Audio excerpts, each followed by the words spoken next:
आदरणीय विज साहब के पास मैं यहाँ पर आशीर्वाद लेने के लिए आया हूँ, क्योंकि हमारे बड़े वरिष्ठ नेता हैं और इनके मार्गदर्शन के अंदर ही हमने हरियाणा की 10 की 10 लोकसभा की सीटें जीतनी हैं और मिलकर के जो कार्य हमारे आदरणीय नरेंद्र मोदी जी ने किए हैं और जो कार्य हमारे मनोहर लाल जी के नेतृत्व में हरियाणा के अंदर हुए हैं, उन सब कामों को भी हमने आगे बढ़ाना है। और आगे बढ़ाते हुए जिस प्रकार का एक माहौल, जो वातावरण पूरे प्रदेश के अंदर बना है, बड़े मैंडेट के साथ हम 10 की 10 लोकसभा की सीटें जीतेंगे। नमस्कार, मैं प्रांशी राठौर और आप देख रहे हैं नेक्स्ट 9 न्यूज़। स्वागत है आपका हमारे खास प्रोग्राम 2024 का महासंग्राम में। हमारे साथ मौजूद हैं हमारे सहयोगी अमन जी। सबसे पहले अमन जी, आपका बहुत बहुत स्वागत है। Thank you. चर्चा आज करेंगे हरियाणा की सियासत के बारे में। हरियाणा में 10 लोकसभा सीटें और उन 10 लोकसभा सीटों के चलते हमने देखा कि किस तरह से गठबंधन यहाँ पर टूट गया और उस गठबंधन के टूट जाने के बाद बीजेपी ने निर्दलीय विधायकों के साथ एक नया गठबंधन बनाया और एक बार फिर से सत्ता में भारतीय जनता पार्टी है। मुख्यमंत्री नायब सिंह सैनी हैं और नायब सिंह सैनी के मुख्यमंत्री बन जाने के बाद देखा जा रहा है कि कई दिग्गज नेता नाराज हैं और ऐसे में यहां पर देखा जा रहा है कि पूर्व मंत्री दिग्गज नेता अनिल विज की जो नाराजगी है वो जग जाहिर हो चुकी है। तो ऐसे में यहां पर नायब सिंह सैनी मनाने की कोशिश कर रहे हैं और जब उन्होंने मनाने की कोशिश की है तो अनिल विज को लेकर भी वह साफ तौर पर अपनी बात रखे हैं। क्या कुछ कहते हैं, सबसे पहले वो बयान सुना देते हैं। आदरणीय विज साहब के पास मैं यहाँ पर आशीर्वाद लेने के लिए आया हूँ, क्योंकि हमारे बड़े वरिष्ठ नेता हैं और इनके मार्गदर्शन के अंदर ही हमने हरियाणा की 10 की 10 लोकसभा की सीटें जीतनी हैं और मिलकर के जो कार्य हमारे आदरणीय नरेंद्र मोदी जी ने किए हैं और जो कार्य हमारे मनोहर लाल जी के नेतृत्व में हरियाणा के अंदर हुए हैं, उन सब कामों को भी हमने आगे बढ़ाना है।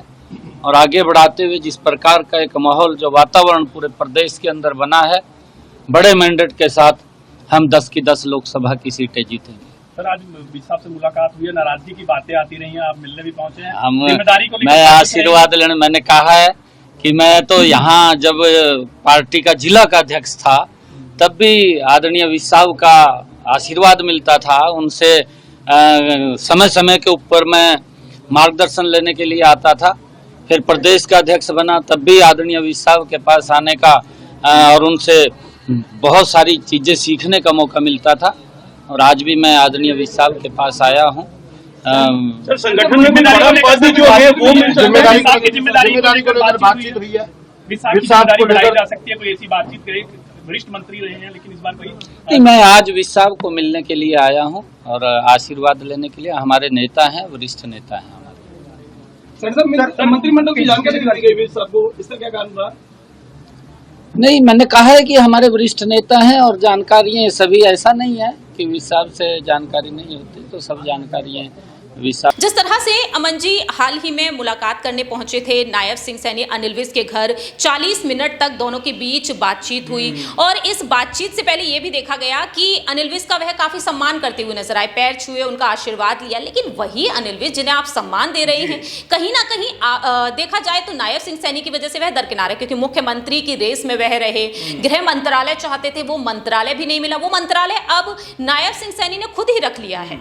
देखिए, बिल्कुल अनिल विज की बात आप कर रहे हैं। जाहिर बात है कि जो गृह मंत्री रहे, शिक्षा मंत्री रहे, 4-5 बार के एमएलए हैं, बड़े नेता माने जाते हैं हरियाणा के, लेकिन जिस तरह से उनको दरकिनार किया गया वो सवालों के घेरे में ज़रूर है। क्योंकि जब मनोहर लाल खट्टर ने इस्तीफा दिया, सरकार नई तरीके से कह सकते दोबारा उसका गठन हुआ, क्योंकि दुष्यंत चौटाला अलग हो जाते हैं और यहाँ पर जो उम्मीद थी हर किसी को कि अनिल विज यहाँ के दोबारा कह सकते पहली बार मुख्यमंत्री बन सकते और यहाँ पर जो सत्ता में दोबारा बीजेपी आ रही है उसमें उनका चेहरा प्रमुख रूप से सामने आएगा। लेकिन जब नाम सामने आता है हर कोई चौंक जाता है, क्योंकि नायब सैनी को लेकर किसी की संभावना भी नहीं थी। हालांकि वो प्रदेश के अध्यक्ष भी रहे हैं, बीजेपी के सांसद भी हैं, लेकिन कोई उम्मीद नहीं कर रहा था कि भाई वो जो है मुख्यमंत्री बन जाएंगे। ऐसे में अनिल विज को लेकर बहुत सारी बातें थी कि अनिल विज जो है अनुभवी नेता हैं, सरकार में 2-2 बार बड़े पदों पर काम कर चुके हैं, कई बार मुख्य विधायक रह चुके हैं। तो ऐसे में उनके ऊपर ये दारोमदार था कि उनका नाम सबसे पहले आएगा। लेकिन जिस तरह से जो नाम खुलकर सामने आता है नायब सैनी का, उसी मीटिंग में से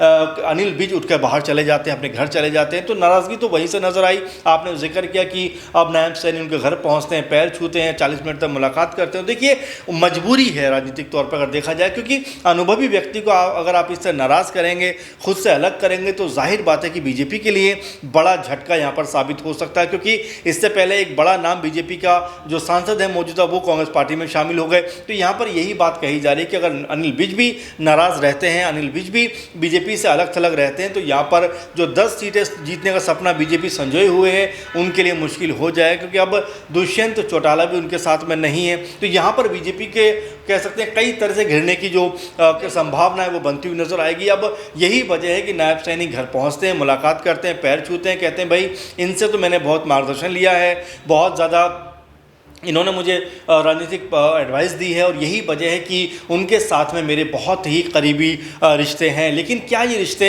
सिर्फ दिखाने के लिए हैं? क्योंकि अगर आप मंत्रिमंडल को देखें तो अनिल विज का नाम वहाँ पर कहीं भी आपको नहीं मिलेगा। तो ये जो रणनीति बीजेपी की है वो किस तरह की होने वाली है? कई ऐसे बड़े नेता बीजेपी के, चाहे आप रमन सिंह को देख लीजिए, वसुंधरा राजे को आप देख लीजिए, आप शिवराज सिंह चौहान को देख लीजिए, और इससे पहले अगर बात की जाए तो LK आडवाणी को आप देख लीजिए, यशवंत सिन्हा से लेकर हम देख रहे हैं कि मनोहर लाल जोशी, ऐसे बड़े बड़े नेताओं को दरकिनार किया गया। तो क्या अब यही बारी अब अनिल विज की आ गई कि भाई चलिए आप भी 70 के आसपास हो गए तो आप भी थोड़ा सा आराम करिए? तो यहाँ पर अनिल विज के सामने क्या विकल्प हैं? किस तरह की राजनीति करते हुए नजर आएंगे, और क्या अब वो शांत होकर बैठ जाएंगे? कई तरह की बातें हैं, लेकिन हाँ ये जरूर कहा जाएगा प्रांशी कि अनिल विज के बिना बीजेपी के लिए हरियाणा में सीटें जीतना बहुत मुश्किल है। वाकई हरियाणा में 10 लोकसभा सीटें, जिन सीटों के लिए बीजेपी जेजेपी से इस तरह से लड़ी कि जेजेपी को पूरी तरीके से अलग कर दिया।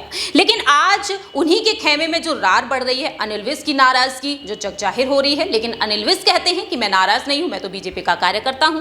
तो यहां पर अनिल विज का वो बयान भी सुना देते हैं जब नायब सिंह सैनी को मुख्यमंत्री बना दिया गया था, उस दौरान उन्होंने क्या कुछ कहा, सुनिए जरा। रोड टेस्ट पे जा रहे हैं या रोड टेस्ट पे माइक सचिन जी आगे करो, माइक डाउन करो प्लीज, माइक डाउन करो, चुप करो यार। मैं भारतीय जनता माइक पार्टी का अनन्य परिस्थितियां बदलती रहती हैं, लेकिन मैंने हर परिस्थिति में बीजेपी के लिए काम किया है और अब भी करूंगा, पहले से कई गुना ज्यादा करूंगा। राम रोड टेस्ट पे जा रहे हैं या रोड टेस्ट पे माइक सचिन जी आगे करो, माइक डाउन करो प्लीज, माइक डाउन करो, चुप करो यार। मैं भारतीय जनता माइक पार्टी का अनन्य परिस्थितियां बदलती रहती हैं, लेकिन मैंने हर परिस्थिति में बीजेपी के लिए काम किया है और अब भी करूंगा, पहले से कई गुना ज्यादा करूंगा। राम रोड टेस्ट पे जा रहे हैं या रोड टेस्ट पे माइक सचिन जी आगे करो, माइक डाउन करो प्लीज, माइक डाउन करो, चुप करो यार। मैं भारतीय जनता माइक पार्टी का अनन्य परिस्थितियां बदलती रहती हैं, लेकिन मैंने हर परिस्थिति में बीजेपी के लिए काम किया है और अब भी करूंगा, पहले से कई। अनिल विज ने यह साफ किया था उस वक्त जब नायब सिंह सैनी मुख्यमंत्री बन गए थे। शपथ ग्रहण करने के लिए जो समारोह आयोजित किया गया था, और अनिल विज साफ तौर पर कहते हुए नजर आए कि नाराजगी कहीं भी नहीं है। लेकिन अमन जी, ये राजनीति है और जहां से जिसको भी फायदा मिलेगा वो उधर जाना चाहेगा। बिहार में हमने देखा कि जेडीयू और आरजेडी का गठबंधन टूटा, और ऐसे में यहां पर यह देखा जा रहा है कि जीतन राम मांझी, चिराग पासवान, मुकेश सहनी और पशुपति पारस ये वो नेता रहे हैं जिनकी नाराजगी जग जाहिर हुई। तो इंडिया गठबंधन ने उन्हें ऑफर दिया, हमारे साथ आ जाइए, मुख्यमंत्री बना देंगे। और अनिल विज का हाल भी कुछ इसी तरीके का दिखाई दे रहा है। गृह मंत्रालय वह चाहते थे, नहीं मिला। मुख्यमंत्री की रेस में भी उनका नाम आया, संजय भाटिया, नायब सिंह सैनी, लेकिन मुख्यमंत्री नायब सिंह सैनी को बनाया गया। तो इंडिया गठबंधन की कोशिश यहां पर भी देखी जा सकती है, क्योंकि 6 महीने बाद विधानसभा चुनाव होने जा रहे हैं। बात यहां पर जननायक जनता पार्टी को लेकर कर ली जाए, दुष्यंत चौटाला जो उप मुख्यमंत्री रहे हैं, क्या दुष्यंत चौटाला उन्हें प्रस्ताव देंगे? इंडिया गठबंधन की तरफ से उन्हें प्रस्ताव मिलेगा? देखिए, बिल्कुल दुष्यंत चौटाला का जिक्र आप कर रहे हैं, जेजेपी के अध्यक्ष हैं और उप मुख्यमंत्री भी रहे। देखिए, बीजेपी को जिस तरह सहयोगी दलों के साथ में चलना चाहिए, कहीं पर तो वो बहुत ज़्यादा नरमी दिखाते हैं। आप देखें कि बिहार के अंदर चिराग पासवान, जिनके पास महज एक सांसद जो खुद थे, उनको 5 सीटें आप देते हैं। वहीं दुष्यंत चौटाला कहते हैं कि भाई हमें आप कम से कम 2 सीटें दीजिए, हिसार की और एक तरीके से भिवानी की, यहाँ से हम जो है चुनाव लड़ते हुए नजर आएंगे। लेकिन बीजेपी उनको उनको एक भी सीट देने को राजी नहीं होती है। तो ये जो दोहरी मानसिकता का जो परिचय बीजेपी बारंबार देती है, उसको लेकर भी सवाल उठते हैं कि क्या बीजेपी सही दिशा में जाती हुई नजर आ रही है। क्योंकि एक तरफ तो आप जो बैठे बिठाए लोगों को कहीं ना कहीं 5-5 सीटें डोनेट कर रहे हो, दान कर रहे हो, वहीं अगर दुष्यंत चौटाला 2 सीटें भी मांग रहे हैं तो आप उनको एक भी देने को राजी नहीं हो रहे हो। तो यही कमजोरी बीजेपी के लिए मुश्किल का सबब बन सकती है। क्योंकि जो हम हरियाणा की बात कर रहे हैं, यहाँ पर अगर दुष्यंत चौटाला एनडीए गठबंधन में जाते हैं और अनिल विज नाराज हो जाते हैं तो बीजेपी के लिए राह मुश्किल हो जाएगी। क्योंकि किसान तो पहले ही बीजेपी से नाराज हैं और हरियाणा किसानों का प्रदेश कहा जाता है। तो ऐसे में बीजेपी के लिए राह उतनी आसान रहेगी नहीं, आप ये मानकर चलिए। और यही वजह है कि बीजेपी ने नायब सैनिक के रूप में तुरंत चेहरा बदल दिया कि भाई नया मुख्यमंत्री आएगा तो जवाबदेही उतनी होगी नहीं। मनोहर लाल खट्टर से लोगों को बहुत शिकायत थी, लगभग 10 साल या 9.5 साल के आसपास सीएम रहे, लेकिन जो हरियाणा के लिए उन्होंने क्या कुछ किया इसके ऊपर कोई बात नहीं हुई। अब नायब सैनिक को लेकर आ गए हैं तो नायब सैनिक क्या कहेंगे कि मैंने 5-6 महीने में क्या कुछ किया। तो ऐसे में कई तरह के सवाल हैं जो जनता पूछती हुई नजर आएगी। तो यहाँ पर बीजेपी की जो नैया है वो डावाडोल होती हुई नजर आ रही है हरियाणा के अंदर। ऐसे में क्या अनिल विज का नाराज होना बीजेपी के लिए और ज़्यादा मुश्किलात लेकर आएगा। क्योंकि अनिल विज ऐसे नेता हैं जिनके दम खम से कह सकते हैं कि बीजेपी वहाँ पर मजबूत है, लेकिन अगर वही नाराज होकर घर में बैठ जाएंगे और सीएम मनाने पहुँचेंगे लेकिन वो नहीं मानेंगे तो यहाँ बीजेपी के लिए लगता है कि मुश्किल पैदा होने वाली है। अगर बीजेपी ने अनिल विज को मना लिया तो एक बार कह सकते हैं कि बीजेपी मुकाबला कर सकते हैं, लेकिन अनिल विज अगर यूं ही रूठे रहे तो बीजेपी के लिए आने वाले दिन मुझे लगता है बहुत कठिन होने वाले हैं।